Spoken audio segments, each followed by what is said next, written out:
The lobby of the Whitmore Hotel shone like a dream on Christmas night. Lights twinkled on tall trees, the floor smelled of pine, and carols played softly through the air. People laughed, glasses clinked, and the whole city seemed gathered under one glittering roof. But for Claire Morgan, the night felt colder than the snow outside. She held a small envelope in her hand, hidden in her clutch bag, and her heart beat in a quiet rhythm of sadness and courage. She had spent 3 years as Ethan Morgan's wife. To everyone around them, they were perfect. He was successful, handsome, and always the star of the party. She was quiet, kind, and graceful enough to match his shine. Together, they looked like a picture from a glossy magazine. No one saw what went missing between them. No one knew how far love had slipped away. Claire walked past the guests, giving small smiles to people she barely knew. Every smile felt heavy to wear. The hotel sparkled with silver ribbons and gold chandeliers, yet everything inside her felt dim. Across the room, she saw Ethan laughing with his coworkers. His hand rested on a champagne flute, his tie slightly loosened, his confidence steady as ever. He laughed louder than usual, like a man proud of his life and his choices. Claire watched him for a moment. Her eyes stung, but she straightened her shoulders. The man who once touched her hand with such care now barely looked at her at all. They had come to this same Christmas party 2 years before, holding hands, making plans, whispering promises. Tonight they stood in different corners of their own life, bound only by paper and silence. She remembered how he used to tell her that they were a team, that love could survive anything. But his late nights at work, his short answers, his indifferent eyes had told her the truth long before this night arrived. When she reached the table near the stage, she set her clutch down and breathed deeply.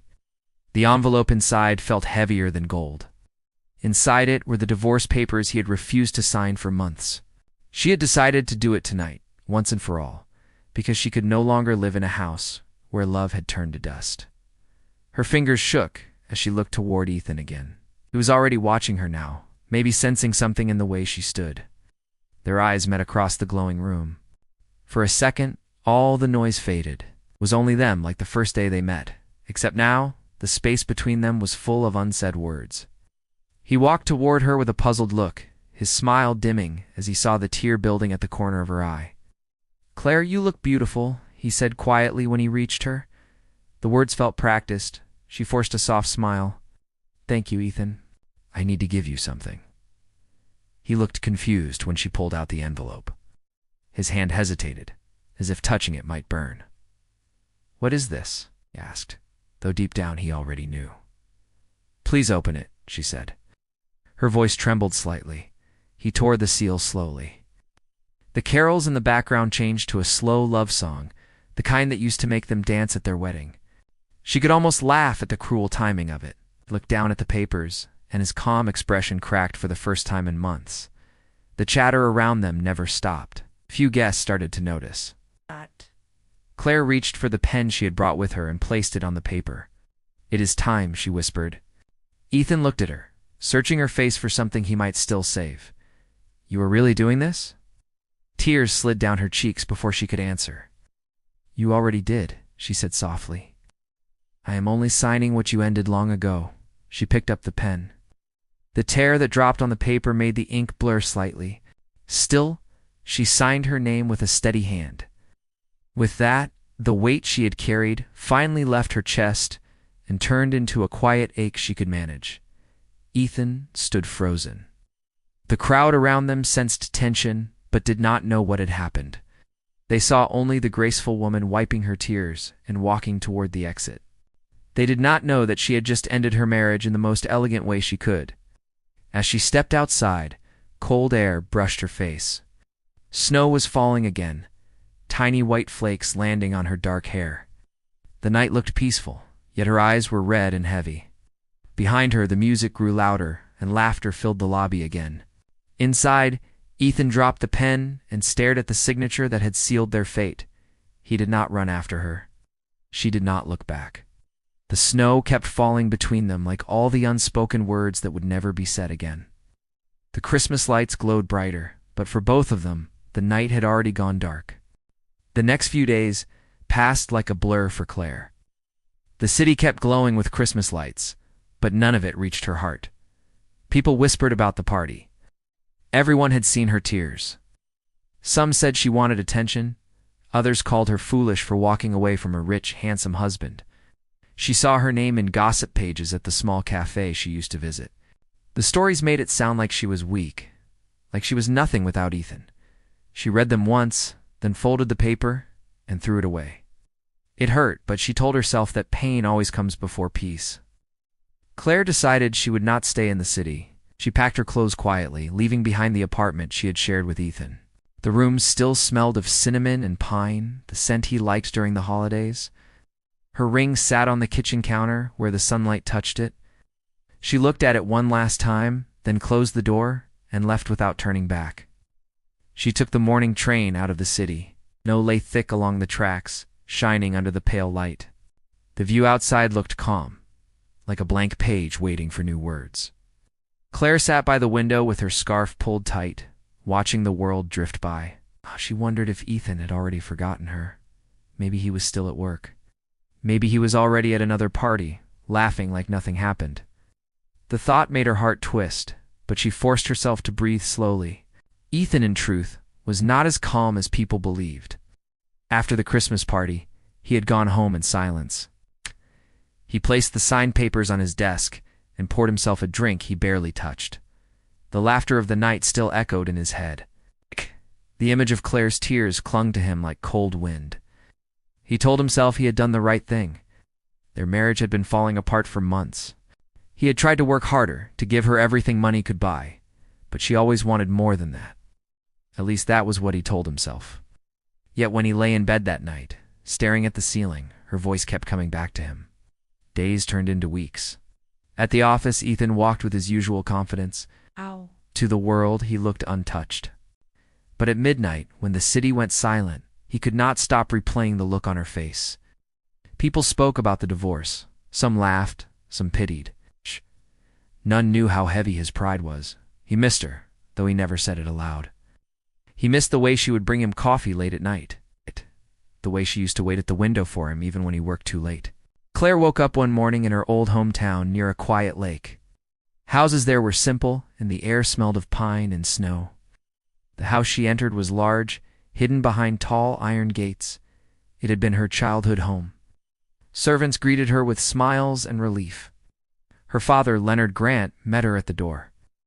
He was a tall man with silver hair and calm eyes that spoke of power and patience. "Welcome home, Claire," he said softly, pulling her into his arms. She had kept her family background secret for years. No one in the city knew she was Leonard Grant's daughter, the only child of a man whose wealth stretched across industries. She had wanted to live an honest life, to be loved for who she was, not for her father's name. That was why she never told Ethan or his friends the truth. Now, as she stood in the grand hall of her family home, she felt both safe and small.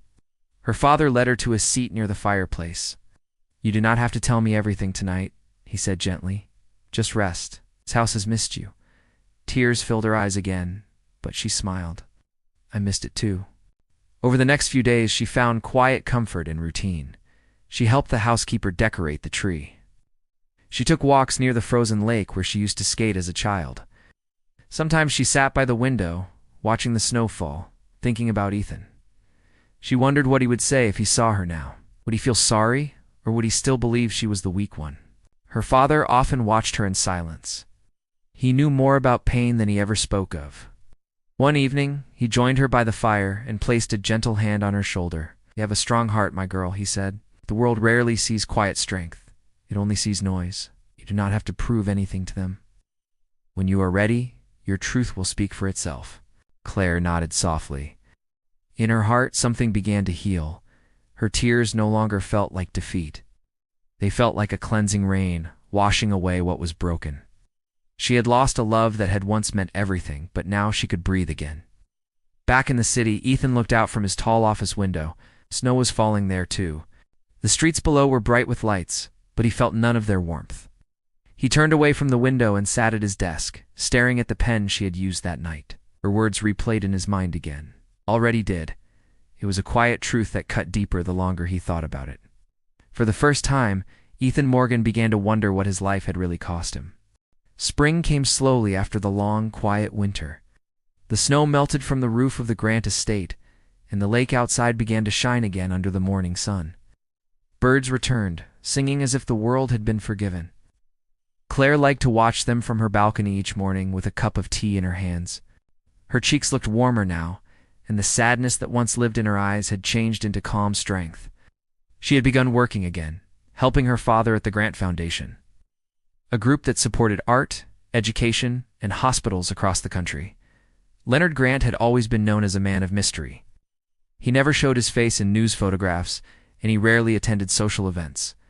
People called him private, others called him secretive. Only Claire knew how strong yet gentle he was. He wanted none of the fame money could bring. He only wanted life to stay peaceful for him and his daughter. When she returned home, he respected her silence. He did not ask right away about Ethan or the divorce, but he watched her with fatherly care. He saw her spend long evenings reading by the fire and writing ideas for the foundation. It amazed him that she could rebuild from heartbreak with such grace. One afternoon, while Claire was going through old files in her father's office, she came across a report about a business company in deep trouble. Its name caught her eye at once: Moran Industries. Her hand stopped turning the page. That was Ethan's company.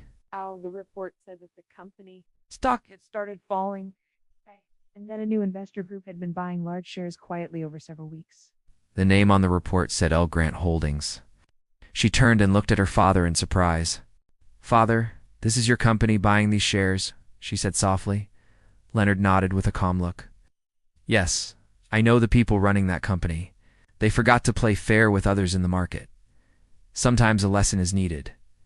Claire hesitated. "You mean Ethan?" Her father's eyes studied her face carefully. "I will stop if it brings you pain. But if you wish, I can continue. You were treated wrongly, my dear. The world laughed at you while he stayed safe behind his name." Claire looked down at the paper again. She felt no anger, only a cool stillness inside. "No, father. Do what you think is right.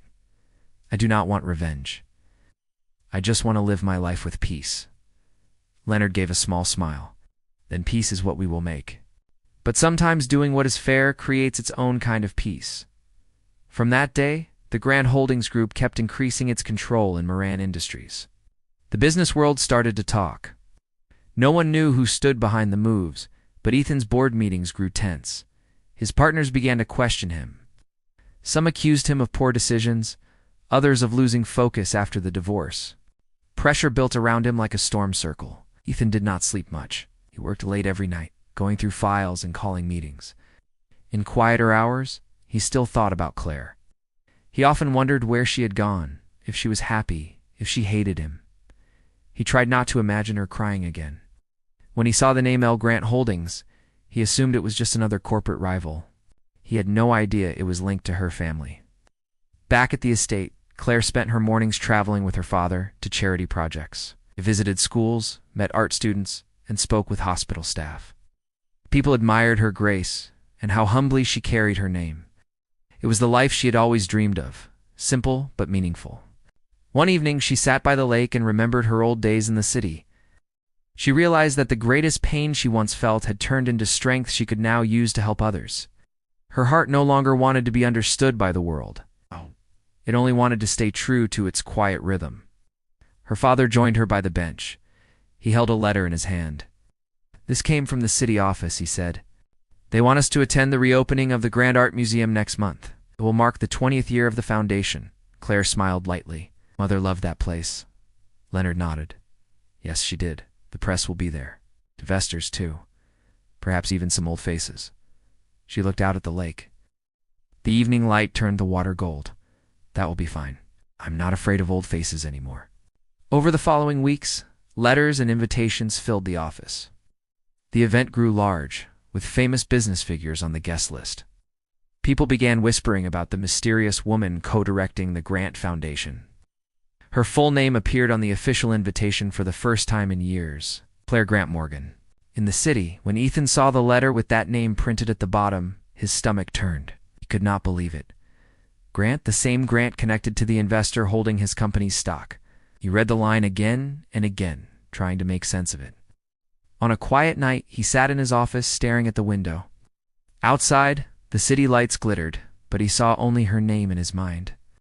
He whispered it once, as if trying to hold it without losing it again. For the first time he understood that the woman he had let go carried a strength and grace he had never seen. He told himself he would go to the museum event. Something inside him knew he had to. The night of the museum reopening was peaceful and bright. Golden lights ran along the walls, and the entrance was filled with flowers and music. It had been a full year since the world had last seen Claire Grant Morgan, but tonight she stood again in the public eye, calm and confident. Guests whispered her name in admiration, unaware that she was the same woman once gossiped about after her divorce. Inside, paintings glowed under the lights, each one like a window into hope. Claire wore a soft ivory dress that moved gently as she walked. Her poise drew every eye, but her smile stayed kind and humble. Leonard Grant stood nearby, proud of his daughter and how she had rebuilt herself.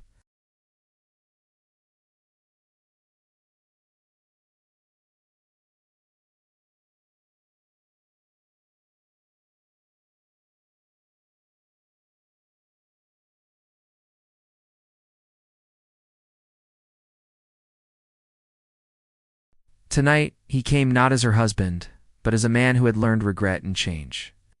The hall fell quieter when he entered. People turned their heads to see him, then quickly looked away. He scanned the room until he saw Claire near a painting of a frozen lake. Her calm face pulled him like a memory. She looked so different, and yet achingly familiar. Claire turned and met his eyes.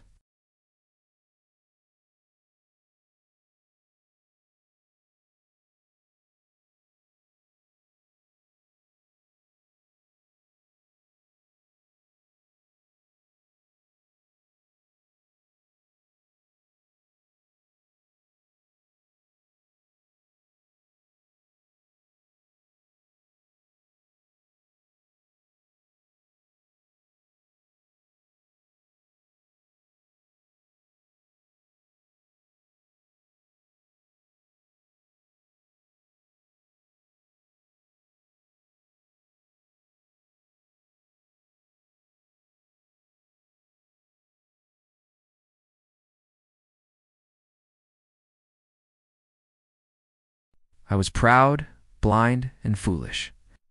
You deserved much better. Claire spoke gently. It is over now, Ethan. I have no hate left. Forgiveness was the first step toward becoming myself again. He looked up, meeting her eyes. You forgave me? I did, she said simply.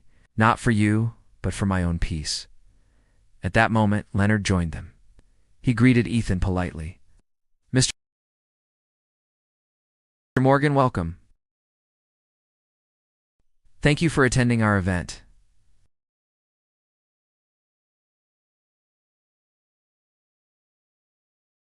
Leonard smiled slightly.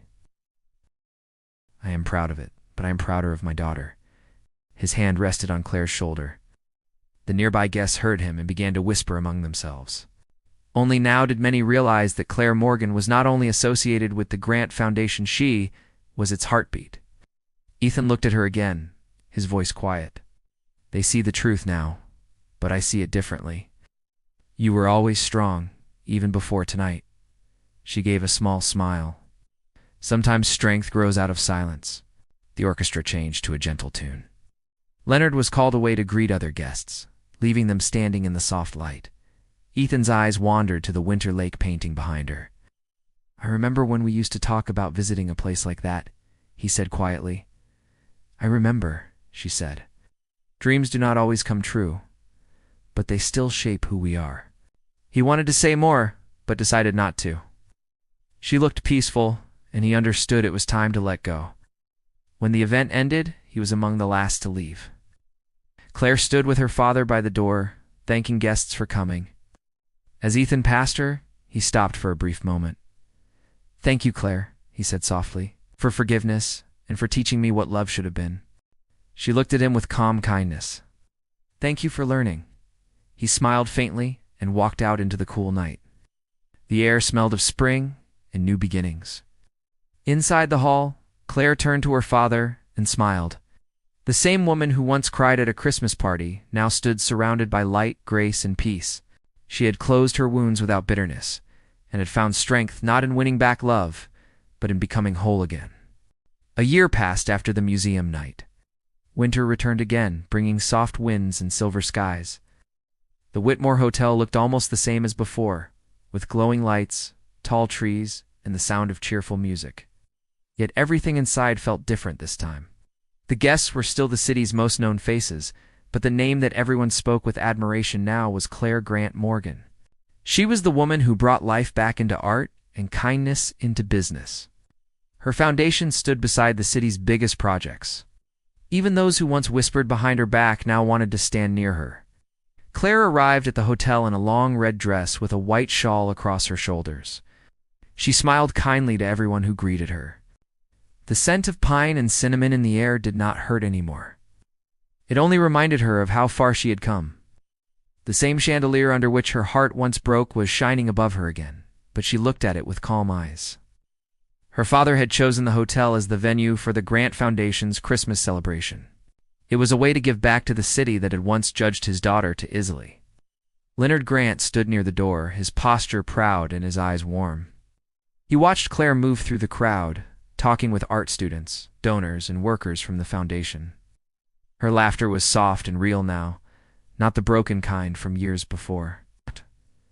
Ethan arrived a little later, holding a small box in his hand. He had been invited as a guest because he had helped the foundation on a new project for children's education. Time had softened him. His face showed both growth and regret, but also gratitude.